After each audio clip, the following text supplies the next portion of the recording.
लोहरदगा में आयोजित press conference को संबोधित करते हुए भाजपा जिला प्रभारी सह प्रदेश मंत्री सुनीता सिंह द्वारा भाजपा के घोषणा पत्र संकल्प पत्र में उन्होंने क्या कुछ कहा, सीएम हेमंत सोरेन को आखिर क्यों जेल जाना पड़ा, सुनते हैं उनकी जुबानी।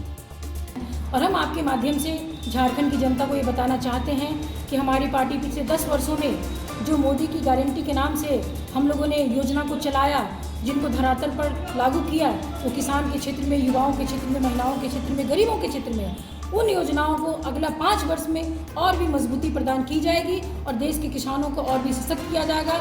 महिलाओं को जो भी आर्थिक रूप से मजबूत करने की कोशिश है, साथ में राजनीतिक रूप से आरक्षण लेकर के इस कानून को लागू किया जाएगा। जो समान नागरिक आचार संहिता है, जिसको हम लोगों ने अभी तक कानून बनाया, उसको ज़मीन पर उतारा नहीं है, इसको हम लोग आगे लागू करेंगे और युवाओं के लिए संपूर्णता में एक व्यापक रोजगार का जो पूरी एक श्रृंखला हमारी पार्टी ने चलाई है, उसको हम लोग आगे लाएंगे। और जो गरीबों को सशक्त करने का, 80 करोड़ लोगों को पुनः 5 वर्ष तक मुफ्त में अनाज देने का, आयुष्मान कार्ड से और भी बड़े पैमाने पे लोगों को जोड़ने का, पीएम आवास योजना में दिव्यांगों को जोड़ने का, इस तरह से किन्नरों को जोड़ने का, ये जो सारी बातें हैं हम लोग अपने इस ये में ला रहे हैं। और खासकर ऊर्जा के क्षेत्र में जो सोलर एनर्जी है, उसके माध्यम से जो हम लोग चारों तरफ ऊर्जा का जो संचार करेंगे, तो अपने आप में एक बहुत ही अद्भुत बात होगी। और खासकर किसानों के क्षेत्र में मछुआरों को मजबूत करना, पशुपालकों को मजबूत करना, किसानों को जो उनको पैसे मिल रहे हैं उसकी और भी मतलब उसको सशक्त करना, उनका जो बीमा योजना है, खाद्य है, सारी चीज़ों को किसानों के क्षेत्र में उसको मजबूत करने की बात हम लोग कर रहे हैं। और जनता ये तैयार है कि हमारा जो पिछला संकल्प था 10 वर्षों का और फिर अगला जो हम लोग 5 वर्षों का संकल्प कर रहे हैं घोषणा पत्र के माध्यम से, ये आने वाले समय में ये बिल्कुल एक ऐतिहासिक घटना पूरे विश्व पटल पे आएगा।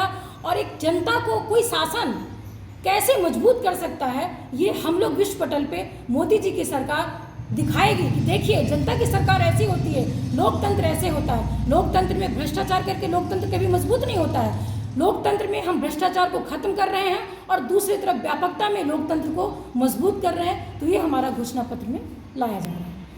मतलब जिसको बोलते हैं मोदी की गारंटी कोई जुमला नहीं है। अगर हम लोगों ने 10 वर्षों में जनता के लिए जो भी संकल्प लिए, जो भी कानून बनाए, उस कानून को ज़मीन पे पूरी तरह से उतारा है और जनता आज उससे बहुत ही खुश है। और जनता फिर चाह रही है कि जिस तरह से मोदी जी ने 10 वर्षों तक काम किया और सशक्त किया भारत को आर्थिक रूप से, राजनीतिक रूप से, सांस्कृतिक रूप से, अगला 5 वर्ष भी हम इसी तरह से और इस देश को मजबूत करें। नरेंद्र मोदी जी बनेंगे और 400 पार का जो नारा है वो ऐसी नारा नहीं है। 400 पार का नारा हमारी पार्टी का नारा नहीं रह गया, बल्कि ये नारा पूरे देश की जो इतनी बड़ी शक्ति है, जो किसान वर्ग है, मजदूर वर्ग है, युवा है, महिलाएं, उनका ये नारा बन गया है। और ये 400 पार इस देश में ये नारा होगा। इसलिए ये गारंटी हमने इतनी गारंटी कर दी है ना कि अब जनता मतलब चाहिए मोदी जी से। तो जनता कह रही थी कि मोदी जी सबको कुछ नहीं चाहिए। मोदी जी ने जो 10 वर्षों में काम किया है, हर एक चीज़ हम लोग को दिया है, उन चीज़ों को बरकरार रखें और उसको मजबूत करें, बस यही है। मोदी जी ने बहुत कुछ कर दिया। अगर झारखंड में विपक्ष को देखेंगे तो भाई अब ये हेमंत सोरेन जी पिछले 5 वर्ष पहले जब जो बात कही थी कि जल जंगल जमीन का नारा दिए थे और वो झारखंड के मुख्यमंत्री बने थे, तो आज जेल में किस वजह से हैं? जल जंगल जमीन की बात पर चुनाव लड़ने वाला हेमंत सोरेन जी, मुख्यमंत्री जी, आज अगर जेल में है तो किस बात पे जेल में है? इस बात पे जेल में है कि उन्होंने इस देश के, ये झारखंड के गरीब लोगों का जमीन लूटा। जमीन लूट के सवाल पे वो जेल के अंदर में है। आज उन तमाम जो उनके इर्द गिर्द लोग जो इतना बड़ा घोटाला किए हैं, खान खनिज का घोटाला, जंगल को कौन काट रहा है, जल को कौन समाप्त कर रहा है, खान खनिज को कौन समाप्त कर रहा है, तो ये हेमंत सोरेन जी के नेतृत्व में झारखंड मुक्ति मोर्चा और ये महागठबंधन इस कदम को आगे बढ़ाए। और जिसका परिणाम है कि सिर्फ हेमंत सोरेन जी जेल में नहीं है, आने वाले समय में उनके मंत्रिमंडल के और उनके पार्टी के अनेकों लोग इन सारे सवालों पे जेल के अंदर में रहेंगे। तो कैसे जनता विश्वास करेगी कि आज वो बड़ी बड़ी बातें कर रहे हैं और वो उसको लागू करेंगे? आपने पिछले 5 वर्षों में जो बातें की, कितना लागू किया? तो हम जनता कैसे विश्वास करेगी? आपने लागू किया और आप जेल में हैं और आप कहते हैं कि भारतीय जनता पार्टी फंसा रही है। तो ये कानून है कि नहीं हमारे देश में? अगर हम फंसा रहे हैं, हमारी पार्टी फंसा रही है, तो देश में क्या न्यायपालिका नहीं है, हाई कोर्ट नहीं है, सुप्रीम कोर्ट नहीं, क्या वहाँ से उनको ये छूट मिल रही है? वहाँ तो कह रहे कि नहीं, बिल्कुल ईडी ने सही काम किया है हेमंत सोरेन जी ने। तो आज चारों तरफ आदिवासी मजबूत हुए होते, तो उनके पास कोई मुद्दा नहीं है।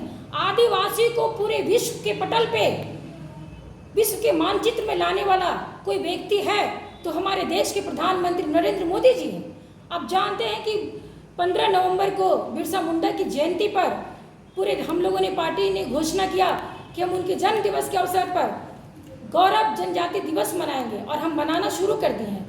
और पिछले 15 नवंबर को खूंटी की धरती पर मोदी जी आए थे और हजारों करोड़ रुपया, मतलब खासकर आदिवासी क्षेत्रों के लिए उन्होंने जो लाया और देने की जो बात हो रही है, तो आप समझिए कि हमारा झारखंड और हमारा देश का आदिवासी कितना मजबूत हो। तो आप अगर आदिवासियों की बात करते होते तो 5 वर्षों में आप दिखाइए, बताइए जनता को कि आदिवासी के लिए आपने क्या काम किया। पैसा जैसा कानून, हमारी सरकार ने कहा कि पैसा कानून को आप लोग लागू कीजिए, तब ग्राम पंचायतों में जो पैसा का पैसा वो जाएगा। हमारी पार्टी ने सर्कुलर जारी किया, केंद्र की सरकार ने, लेकिन 5 वर्ष होने जा रहे हैं, इस सरकार ने पेशा कानून को लागू नहीं किया। तो अगर ग्राम में आप ग्राम सभा को मजबूत करने की बात करते हैं, आदिवासियों को मजबूत करने की बात करते हैं, वो सारे पैसे आदिवासियों के लिए आते गांव में, तो आपने क्या किया? तो आपने तो आदिवासियों से मुंह मोड़ लिया।